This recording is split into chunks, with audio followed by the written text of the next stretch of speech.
કેમ છો વાલા વિદ્યાર્થી મિત્રો, અચીવર કોચિંગ ક્લાસીસમાં આપનું હાર્દિક સ્વાગત છે। મારું નામ છે પાર્થ તળાવિયા અને આજે આપણે એક સરસ મજાનો ટોપિક ભણવાનો છે, અગત્યનો છે અને યાદ રાખવાનો પણ છે। હવે આપણે મોસ્ટ ઓફલી કેવું કરતા હોય કે ગણિત માનો કે પેપર હોય બોર્ડની અંદર, તો વિભાગ એ બી સી પ્રોપર તૈયારી કરીએ, પણ એક સૌથી અગત્યનો વિભાગ છે જેમાં પૂરેપૂરા માર્ક્સ આવી શકે એમ છે, આપણે એ જ વિભાગને ભૂલી જઈએ છીએ। કયો વિભાગ છે? વિભાગ ડી। કેમ? વિભાગ ડી માં અમુક જ પ્રકારના દાખલા આવે, તમને એ તો ખબર જ હશે ને।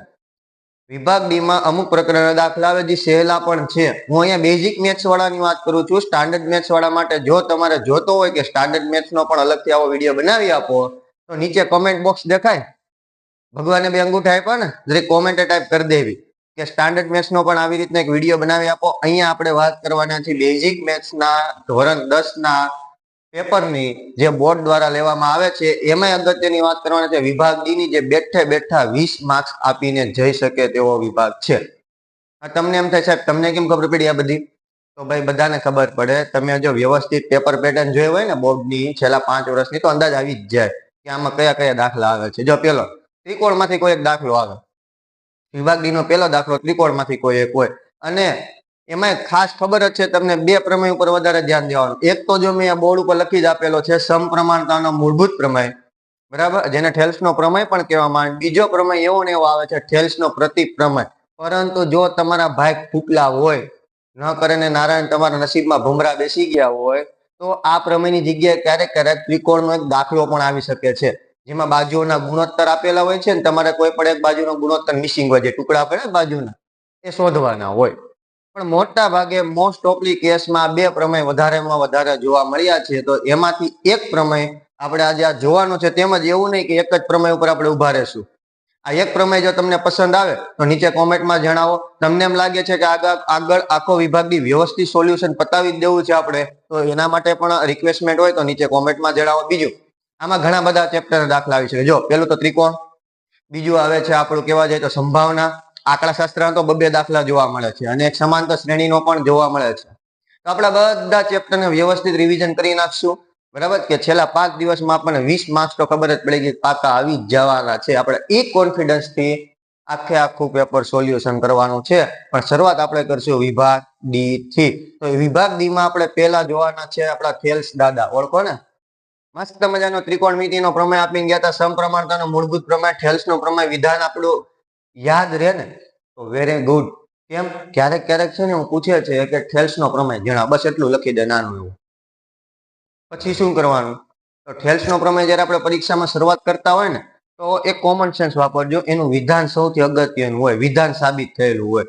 તો જો ખાલી થેલ્સનો પ્રમેય એવું હેડિંગ મારેલું હોય ને તમે ઉપર શરૂઆત વિધાનથી કરશો ને, કે ત્રિકોણની કોઈ એક બાજુને સમાંતર પસાર થતી રેખા બીજી બે બાજુને ભિન્ન બિંદુએ છેદતી હોય, તો તે રેખાઓ વડે કપાતી બાજુઓના ગુણોત્તર સમપ્રમાણમાં હોય, તો સામે એક્ઝામિનરમાં તમારી ઇમ્પ્રેશન સારી પડશે કે આ વ્યક્તિને એકચ્યુઅલી ખબર છે કે ક્યાં કયો વિધાન લાગુ પડે છે, અને આ વિધાન જ મેન હોય છે। અને જો વિધાન આપેલું હોય તો ક્યાં ચિંતા કરવાની જરૂર છે? પેપરમાંથી જોઈને વિધાન લખી નાખો, પણ સહેલું વિધાન છે, જો અઘરું નથી। અને યાદ રાખવું હોય ને તો એકદમ સહેલી વસ્તુ છે, ત્રિકોણ યાદ રાખી લ્યો। બાજુના નામ આપણે અત્યારે નથી આપવા, એમણે ત્રિકોણ યાદ રાખો। બાજુના નામ કોઈ પણ આપી શકો, એ થી ઝેડ સુધીમાં ઘણા બધા આલ્ફાબેટ છે। હવે જો માનો કે હવે આ વિધાન યાદ રાખવું તો આકૃતિ પહેલા તો ત્રિકોણ મગજમાં આવી જ જવું જોઈએ। થેલ્સનો પ્રમેય જેવો પડે એટલે પેલું યાદ આપણને ત્રિકોણ જ આવું જોઈએ। નો યાદ રહેતો તો સમોસું યાદ કરી લ્યો, રોજ બબે 3-3, 4-4, 5-5 રૂપિયા સમોસા ખાતા જ હોય છે ને, અમારે અહીંયા તો ભાઈ 2 નાય મળે ને 5 નાય મળે છે। તો જેવો થેલ્સનો પ્રમેય પડે ને એટલે સીધું યાદ કરો સમોસું, કેવું હોય? ત્રિકોણ, તો ત્રિકોણ યાદ આવી ગયો, બસ। હવે શું કરવાનું કે ત્રિકોણની કોઈ એક બાજુને, જો કીધેલું છે ત્રિકોણની કોઈ એક બાજુને પસાર થતી રેખા, જો અહીંયા રેખા દોરી, રેખા કોને કહેવાય કે જે આગળ વધતી જ રહે, એમાં ના નથી કે ભાઈ આ રેખા હોઈ શકે છે, બરાબર। અને માનો કે તમે આ રીતના તીર ના દર્શાવો, ખાલી એટલું જ દર્શાવો તો કઈ ખોટું છે નહીં, આગળ વધતી જ રહે, બરાબર। તમને એ તો ખબર હશે ને, રેખા, કિરણ ને રેખાખંડ કોને કહેવાય? આ રેખા છે, બરાબર છે। હવે આની વાત કરીએ તો આ શું છે? કિરણ, અને આ શું છે? રેખા। આટલું યાદ હોવું જ જોઈએ, તમે 10માના વિદ્યાર્થી છો, એટલું તો કોમન સેન્સ છે। હવે તમને એમ થાય કઈ રીતના? તો રેખા બંને બાજુ બોલે છે, બંને બાજુ ચાલી જ જાય, આ બાજુ ખેંચો તોય ચાલે, આ બાજુ ખેંચો તોય ચાલે। કિરણ એક બાજુ બોલે છે, એક બાજુ બગાડી બેઠી છે, એટલે એક બાજુ આગળ વધશે, એક બાજુ એનું અંત્ય બિંદુ હશે. કિરણને એક અંત્ય બિંદુ હોય, રેખાને હોતા જ નથી.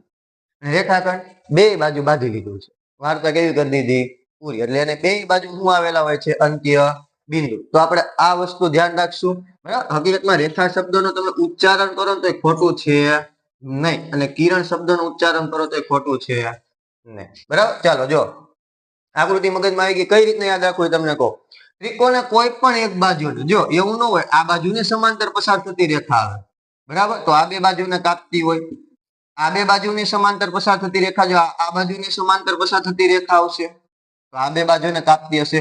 પણ મોસ્ટ ઓફલી આ રીતના યાદ રાખો કે નીચેની બાજુને સમાંતર પસાર થાય, સહેલું પડશે, ઈઝી પડશે, અટવાશો નહીં. બાકી એવું નથી. જો તમે આ રીતના પણ બીજી દોરી શકો. આપણે કોઈ પણ બાજુને સમાંતર પસાર થતી રેખા દોરી, માનો આ બાજુને સમાંતર પસાર થતી રેખા દોરીશ, તો આ બે બાજુને કાપશે, તો હોય ગુણોત્તર સરખા થશે. હવે એ રીતના આ બાજુને સમાંતર રેખા દોરીશ, બરાબર છે, માનો કે તમે આ બાજુને સમાંતર રેખા દોરશો, તો આ બે બાજુના કટકા કરશે, તો આ બંને ગુણોત્તર સરખા થશે, સમપ્રમાણમાં થશે, સરખા. બરાબર, શબ્દ યાદ રાખજો. તો કોઈ પણ રીતે તમે આ લઈ શકો છો. આપણે કોઈ પણ બાજુનો ઉલ્લેખ કરેલો છે, પણ ખાસ બને ને ત્યાં સુધી સરળ બનાવવા નીચેની બાજુ જ રાખો, સહેલું પડે. તો કોઈ પણ એક બાજુને સમાંતર પસાર થતી રેખા જો બે બાજુઓના કટકા કરે, તો આ બે બાજુઓના કટકાનો ગુણોત્તર સમપ્રમાણમાં થાય. યાદ રાખો, ભાઈએ ભાગ સરખો પડે. ભાઈએ ભાગ કેવો પડે? સરખો. અહીંયા ભાઈ આપણે છગનભાઈ બેઠા હોય તો એના ભાગમાં બે કટકા આવશે, અને મગનભાઈ બેઠા હોય તો એના ભાગમાં બે કટકા આવશે, અને બે કટકા સરખા જ હશે. કેવા હશે? સરખા. મતલબ કે આ એ કયો, બી કયો, અને સી કયો, ડી કયો, તો એના છેદમાં બીજી છગનભાઈના ભાગમાં જેટલો ભાગ આવ્યો ને, એટલો જ મગનભાઈના ભાગમાં હશે સી ના છેદમાં ડી. આ રીતના સમજો. બરાબર. એટલે એકદમ ઇઝીલી તમને ફોર્મ્યુલા યાદ રહી જશે કે ભાઈ ત્રિકોણને આપણે કહીએ ને કે ત્રિકોણના કોઈ એક બાજુને સમાંતર પસાર થતી રેખા બીજી બે બાજુને છેદતી હોય, બરાબર, તો એ બાજુઓ વડે કપાતા જે જે રેખા વડે કપાતી બાજુઓ છે ને, ગુણોત્તર સરખા થાય. આ બંને સરખા જોવા મળશે ને મળશે. તમારે એ સાબિત કરવાનું છે. રેગ્યુ વિધાન યાદ. એટલે આ બંનેનો ખેલ યાદ રાખો. સમાંતર પસાર થાય ને તો બાજુમાં છેદે ને, તો એ જે કટકા પડે ને, કટકા એકબીજાના સમપ્રમાણમાં આવવાના છે. આટલું યાદ રાખો. એટલે આ વિધાન તમને ઇઝીલી યાદ રહી જશે. બરાબર. અને એમણામાં યાદ રહી જતું હોય તો વધુ સારું. બરાબર, કોઈ ઉપાધિ જ નહીં. ના રહેતું હોય તો મેં તમને કીધું એ રીતના યાદ રાખી લ્યો. ચાલો હવે આ પ્રમેયની આપણે શરૂઆત કરીએ. પહેલા તો મેં તમને કીધું, જો વિધાન ના આપેલું હોય, બરાબર છે, તો આપણે વિધાનનો ઉપયોગ કરી લેશું, લખી લેશું. વિધાનના માર્ક્સ હોય છે, બરાબર. વિધાન લખાઈ ગયા બાદ શું કરવું? પક્ષ લખો. પક્ષ કોને કહેવાય? જે આપણા હાથમાં હોય, બરાબર. અને પક્ષ લખવો હોય ને, તો માની લો કે તમે આકૃતિ દોરવાના છો. આ પક્ષ છે, અહીંયા સાધ્ય, ને અહીંયા હું એની આકૃતિ દોરવાનો છું, જે પ્રમેયમાં આવેલી જ હોય છે. જે આપણે ત્રિકોણ દોરીએ છીએ, ત્રિકોણને તમે કોઈ પણ નામ આપી શકો છો. એવું નહીં કે હું આપું એ. હા, પરીક્ષામાં તમને ચોખવટ પાડેલી હોય કે ત્રિકોણ ABCD માંથી ડી રેખા સમાંતર પસાર થાય છે, તો જણાવો ગુણોત્તર સમપ્રમાણમાં થાય છે કે નહીં. બરાબર, તે ઠેલ્સનો પ્રમેય છે, સમપ્રમાણમાં થશે. પણ એમાં તમને નામની સ્પષ્ટતા કરી દીધી છે, તો તમારે એ જ નામનો ઉપયોગ કરવાનો રહેશે. પણ જો કોઈ સ્પષ્ટતા ના કરી હોય તો તમે તમારી ઈચ્છા પ્રમાણે કોઈ પણ નામ લઈ શકો. XYZ, PQR, ABC, જે ફાવે. બરાબર. પાછા એમ નહીં કહેતા સાહેબ અમારે આ લેવું PPU. આવું કોઈ ત્રિકોણ નામ PPU એટલે હું એક બિંદુ ને બે બિંદુ અલગ અલગ છે ને એક જ નામ આપી દેવાનું નહીં ને. એટલે PPU, XXY એવા નામ નહીં લેવાના. બરાબર. એક બિંદુને એક જ નામ મળવું જોઈએ. તો માનો કે હું અહીંયા નામ લઉં છું, આને આપણે આપીએ છીએ A, આ બિંદુ B અને આ બિંદુ C. Common factor. મારો ફેવરેટ ABC જ છે. તમે જે આપો, મને ABC નામ બહુ ગમે છે. બરાબર. આમાં BC બાજુને સમાંતર પસાર થતી રેખા કઈ છે? DE. થાય છે સમાંતર પસાર? બસ આનો જ ખ્યાલ છે. DE સમાંતર પસાર થાય તો જો બે ટુકડા થશે. એ બે ટુકડા એકબીજાને કેવા હશે? સમપ્રમાણમાં હશે. એ સાબિત કરવાનું છે આપણે કયા પક્ષમાં? ત્રિકોણ ABC માં. દેખાણો ત્રિકોણ ABC, બરાબર. BC સમાંતર DE છે. મતલબ કે BC બાજુને સમાંતર કોણ છે? DE છે. બરાબર છે. એનાથી આગળ જઈએ. હવે કહીએ સાધ્ય. સાધ્ય એ જે તમારે સાબિત કરવાનું છે, તો તમે શું સાબિત કરશો સાધ્યમાં? એકદમ સહેલી વસ્તુ. સાધ્યમાં સાબિત આપણે કરવાનું છે, આ બંને ગુણોત્તર કેવા હોય? સમપ્રમાણમાં હોય. તો AD ના છેદમાં DB. આ પહેલો ગુણોત્તર, AD ના છેદમાં DB, બરાબર. બીજો ગુણોત્તર એ ના છેદમાં ઈસી, એ ના છેદમાં ઈસી. બેઠા માર્ક્સ છે, જોજો આ પ્રમેયના કેવા માર્ક્સ છે છોકરાઓ, બેઠા માર્ક્સ છે. હવે સાહેબ અહીંયા સુધી તો અમને લખતા ફાવી ગયો. આકૃતિ થોડીક ઉપર રાખજો, બરાબર, એટલે સાધ્ય લખાય છે પછી જ આકૃતિ હોવી જોઈએ. બેઠા માર્ક્સ છે. હવે આપણને એમ થાય કે બેઠા માર્ક્સ છે પણ સારું યાદ નથી રહેતું, ભૂલાઈ જાય છે ક્યારેક ક્યારેક વચ્ચે વચ્ચે. તો અહીંયા હું થોડુંક રફ તમને લખી દઉં છું. જો આ રફ છે ને તમારે પ્રમેયમાં લખવાનું નથી, આ માત્ર ને માત્ર યાદ રાખવા માટે છે. અહીંયા અલગથી એટલે લખી દઉં છું, જગ્યા વધી છે તો ઉપયોગ કરી લેવો વધારે સારો, બરાબર ને. તો પ્રમેયની શરૂઆત કેમ કરવાની અને પ્રમેયનો અંત કેમ કરવાનો? તો શરૂઆતમાં શું હશે? ત્રિકોણના ક્ષેત્રફળ, બરાબર છે, ત્રિકોણનું ક્ષેત્રફળ. મતલબ કે પહેલા આપણે ત્રિકોણના ક્ષેત્રફળનો શું કરવામાં આવશે? ઉપયોગ કરવામાં આવશે. આનાથી જ પ્રમેય સાબિત થશે. ત્યારબાદ આ બસ આખો પ્રમેય આની ઉપર જ ચાલે, ત્રિકોણનું ક્ષેત્રફળ. બીજી હજી એક બાબત આવે, તમે 9મા ધોરણમાં ભણી ચૂક્યા છો, યાદ હોવી જોઈએ કે બે સમાંતર રેખા ઉપર, બરાબર ને, એક જ પાયા ઉપર આવેલા ત્રિકોણો, બરાબર છે, એનું ક્ષેત્રફળ હરખું સમાન જ હોય છે, મતલબ કે સરખું હોય છે. આ વસ્તુ યાદ રાખજો, બરાબર. તો ત્રિકોણનું ક્ષેત્રફળ તમારે યાદ રાખવાનું કે જ્યારે પણ ઠેલ્સનો પ્રમેય આવે ને એટલે પાંચ સરે કીધું તું ક્યાંક ને ક્યાંક ત્રિકોણના ક્ષેત્રફળનો ઉપયોગ કરવાનો છે. તો કયા ત્રિકોણના ક્ષેત્રફળનો એ ખબર નહીં પડે તો જો એમણમ કોઈ પ્રમેય સાબિત થતો નથી, તમારે એમાં થોડોક ફેરફાર કરવો જ પડે છે. તો આપણે છે ને એની સાબિતી મસ્ત મજાની લખી દેવાની છે કે ભાઈ સાબિતી કઈ રીતના, એમણમ તો સાબિત થશે નહીં. તો એક કામ કરો, આ ઈ બિંદુ દેખાય ત્યાંથી એડી ઉપર એક લંબ દોર નાખો. શું દોરી નાખો?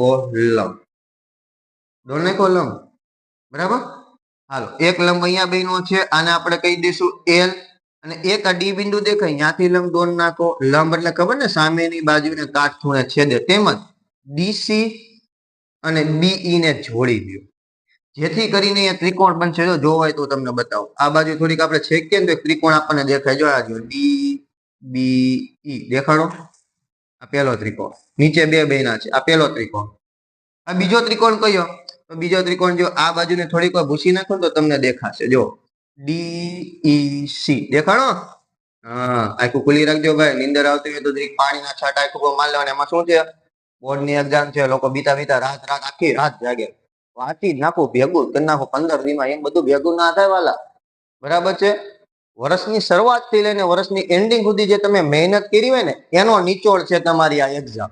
એટલે માની લો કે તમારી મહેનત કરવાની શરૂઆત, બોર્ડની મહેનત કરવાની શરૂઆત જ્યારે તમારું ધોરણ 10મું શરૂ થયું હતું ને ત્યારથી જ થઈ ગઈ હતી. અને જો તમે એ ટાઈમનો સદુપયોગ કર્યો હશે ને તમે એ બિંદાસ હશો. ભલે બોર્ડ આવતી, આપણે બધું કમ્પ્લીટ છે. અને જો બોર્ડને તમે રમતમાં કાઢી હશે તો હવે તમારા પગ ધ્રુજતા હશે, બરાબર ને. હા, નીચે જોઈ લે ધ્રુજે છે કે નહીં, બરાબર. તમારા પગને જોવાના, મારા પગ નથી ધ્રુજતા, હું બોર્ડ આપી જોઈ છું વેસે. ચાલો આગળ જઈએ. દોના ખાલમ એક વસ્તુ મગજમાં રાખજો, હું તમને હે ને સમજાવીશ, પછી સમજાવીશ, પેલા અત્યારે નહીં, બરાબર. ચાલો પેલા આપણે સાબિતી તરફ જઈએ. તો જે આપણે અલગથી અહીંયા કર્યું છે ને એ લખવાનું છે. જો મને અહીંયા ક્યાંય કીધું નતું લંબ દોરો, બરાબર છે, બે બાજુઓને જોડી દો, બે બિંદુઓને જોડો, સામસામેના બિંદુઓને જોડો, એવું ક્યાંય કીધું નથી મને.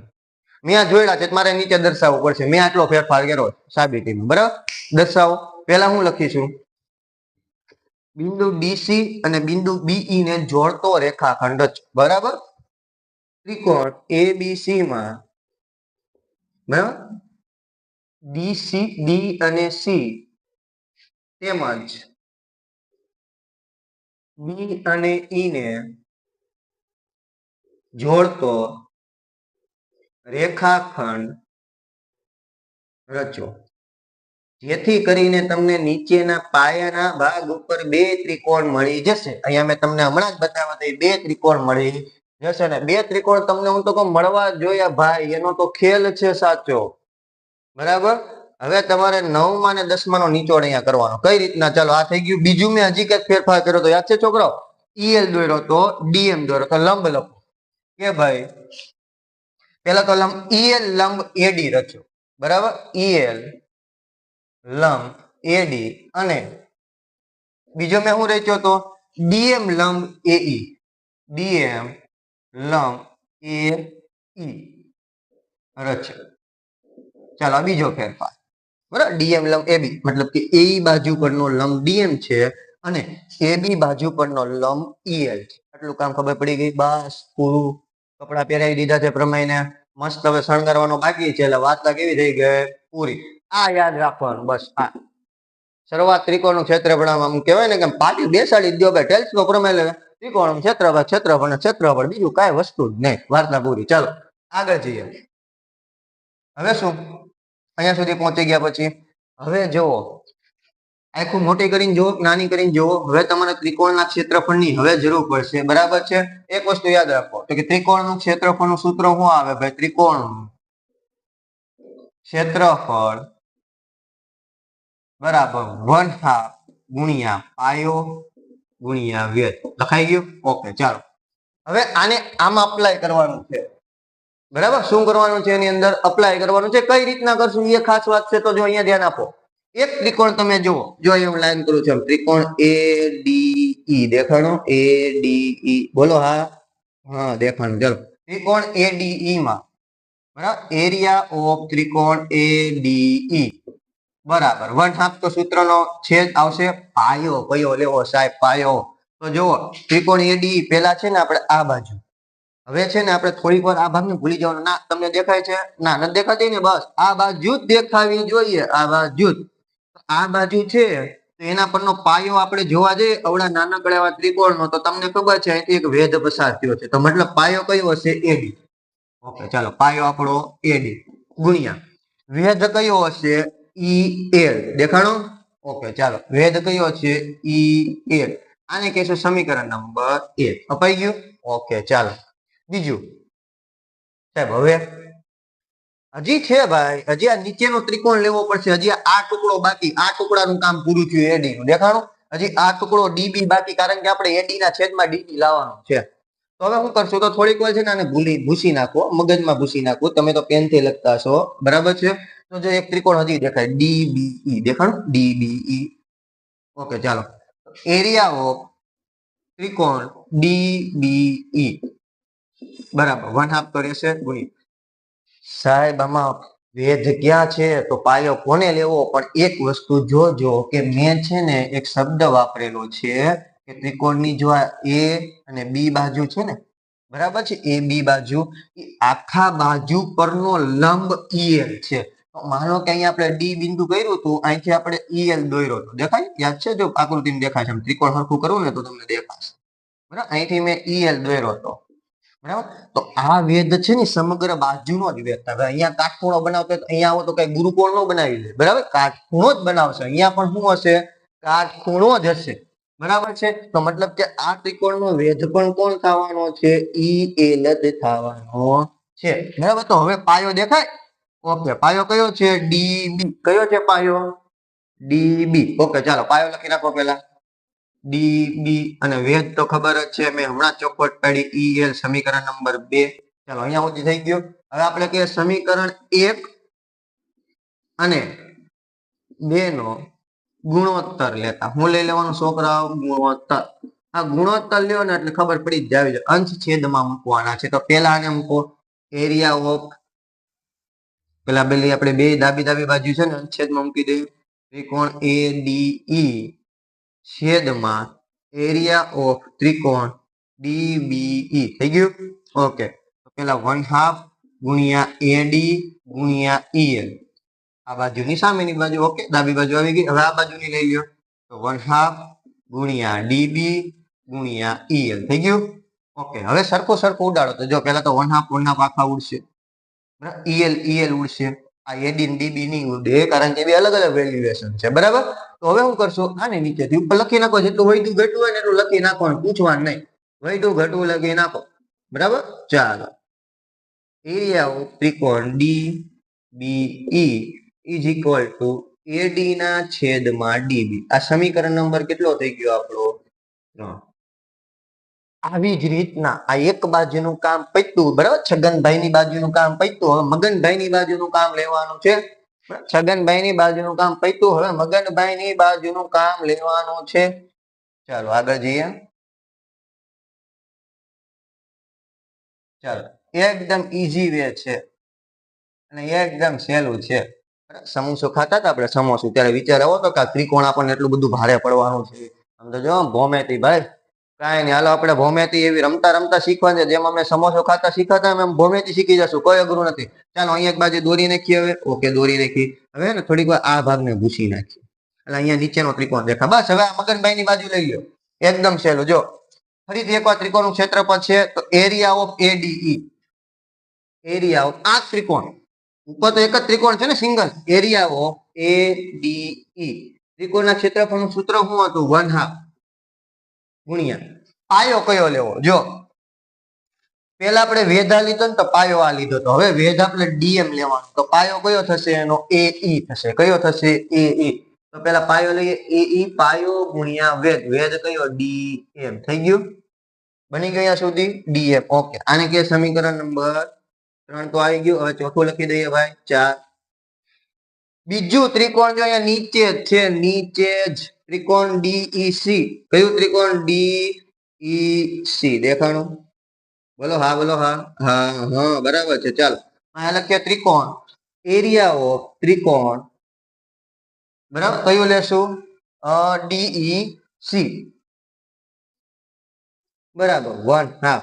સાહેબ અહીંયા પાયો ને વેધ તો જો આપણે મગનભાઈ ની બાજુમાં જ રહેવાનું છે, તો મને એ તો ખબર છે કે અહીંયા પાયો આપણો ઈસી થશે, કારણ કે ઈસી જોઈએ છે.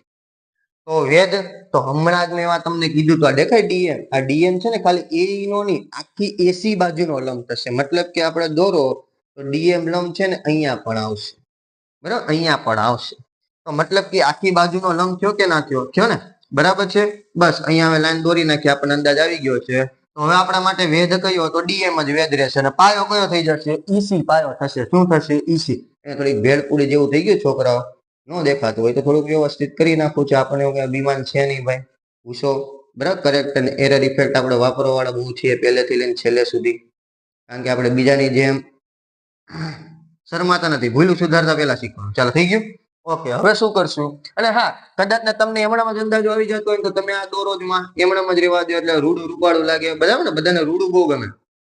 આપણે કહીએ ને કે બધાને રૂડું ગમે.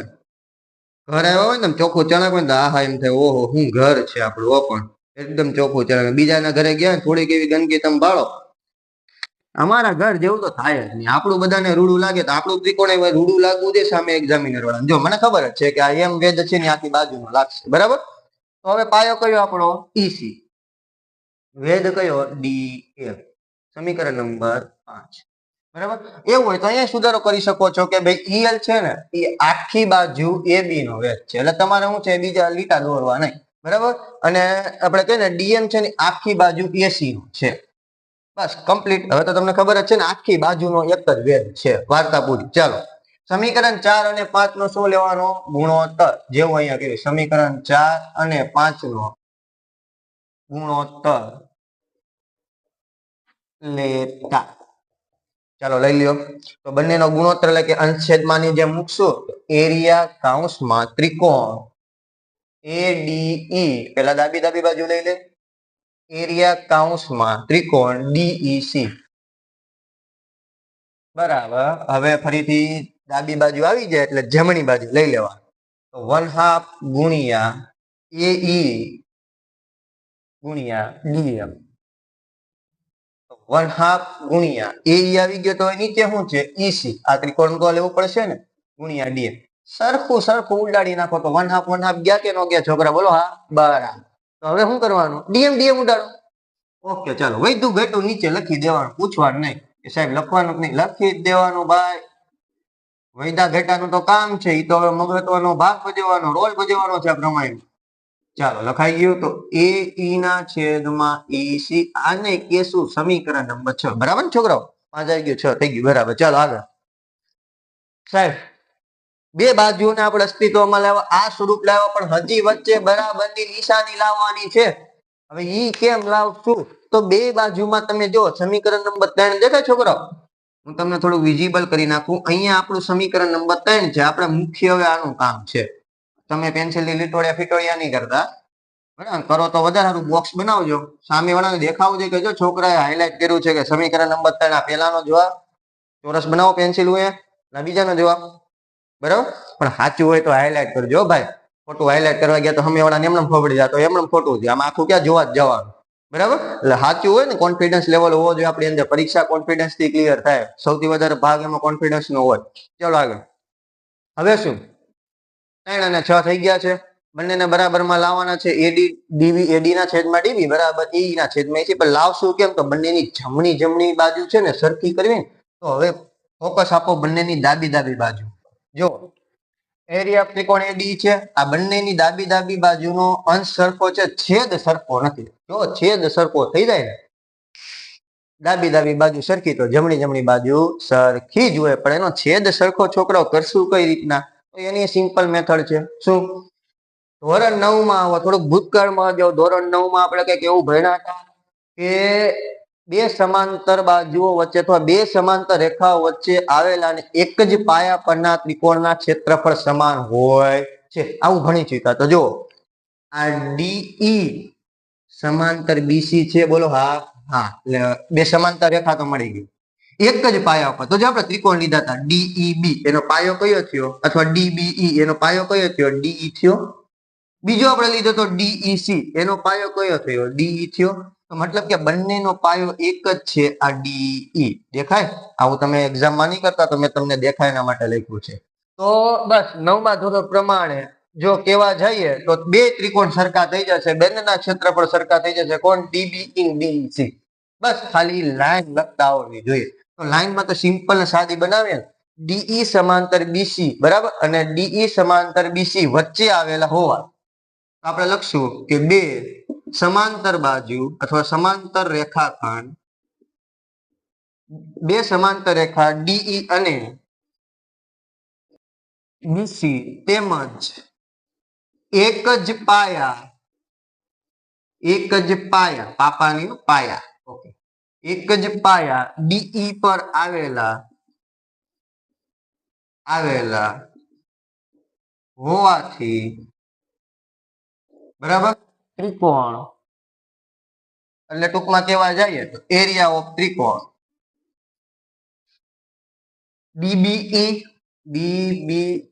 અને બીજી બાજુ કેવા જઈએ તો એરિયા ઓફ ત્રિકોણ ડીઈસી. ઓકે, ચાલો બરાબર માં લખવાનું છે. જો મગજમાં ગુણોત્તર પેદા કરે એટલે ગુણોત્તર જ થાય. એટલે કહું છું મગજને બહુ શાંત રાખજો. બરાબર, એરિયા ઓફ ડીઈસી, આને કહેવાય સમીકરણ નંબર 7. મતલબ કે જુઓ બંનેના ડાબી બાજુમાં અંશ તો હરખા હતા. હવે બંનેના શું સરખા થઈ ગયા? છેદ. કેમ? આપણે કીધું ને ડીબીઈ બરાબર ડીઈસી, કારણ કે બંને બે સમાંતર રેખા ડીઈ અને બીસી અને એક જ પાયા ડીઈ પર આવેલા છે, તેથી બંનેના ક્ષેત્રફળ સરખા છે. તો બંનેના ક્ષેત્રફળ સરખા, તો ઓલરેડી આ બે ત્રિકોણ સરખા જ હોવાના છે, એ તો આપણને ખબર પડી ગઈ. ઓકે, ચાલો. તો હવે બસ બંનેની ડાબી બાજુ સરખી થઈ ગઈ, બંનેની જમણી બાજુ કેવી હોય છે? સરખી. હવે નાનું એવું વિધાન લખી દેવાનું, સમીકરણ નંબર 3 દેખાય? ઓકે, સમીકરણ નંબર 6 અને સમીકરણ નંબર 7 પરથી. તો સમીકરણ નંબર 3, 6 અને 7 પરથી બરાબર છે, શું વિધાન આવશે? કે બંનેની ડાબી બાજુ સરખી, તો બંનેની જમણી બાજુ પણ કેવી થઈ જશે? સરખી. તો એડી ના છેદમાં ડીબી બરાબર એઈ ના છેદમાં ઈસી. અને અહીંયા તમને મળી જશે બેઠા 4 માર્ક્સ, કારણ કે આજ આપણે સાબિત કરવાનું હતું. આટલો બધો અઘરો પ્રમેયથી લાગે છે વિશાળ, કારણ કે મેં તમને સમજાવેલો વ્યવસ્થિત છે, સ્ટેપ બાય સ્ટેપ. બાકી છે સહેલો. બસ વિધાન યાદ રાખો, પક્ષ આપણા આંખનું સ્વાધ્યાય આપણે સાબિત કરવાનું યાદ રાખો.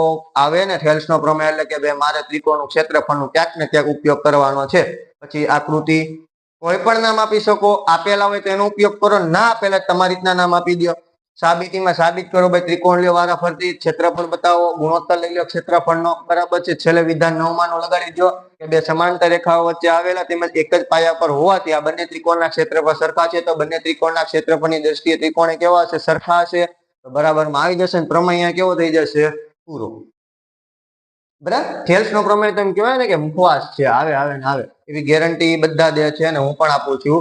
પણ જો ન આવે તો ટેન્શન લેવાની જરૂર નથી. આપણે થેલ્સનો પ્રતિપ્રમેય પણ અહીંયા લખી દેશું, અને એવા થોડાક ત્રિકોણના દાખલા પણ આપણે જોઈ લેશું જે પૂછાવાના ચાન્સીસ દેખાય. બરાબર છે, એટલું તમે કરી નાખશો એટલે મને વિશ્વાસ છે કે તમારી અંદર એટલો તો કોન્ફિડન્સ આવી જ જશે કે આપણે 4 માર્ક્સ પાકા થઈ ગયા છે ને. બરાબર છે, બહુ જ સહેલું છે, કોન્ફિડન્સ થી પેપર ભરવાનું છે. ચાલો તમે આનો સ્ક્રીનશોટ લઈ શકો છો, લેવો હોય તો.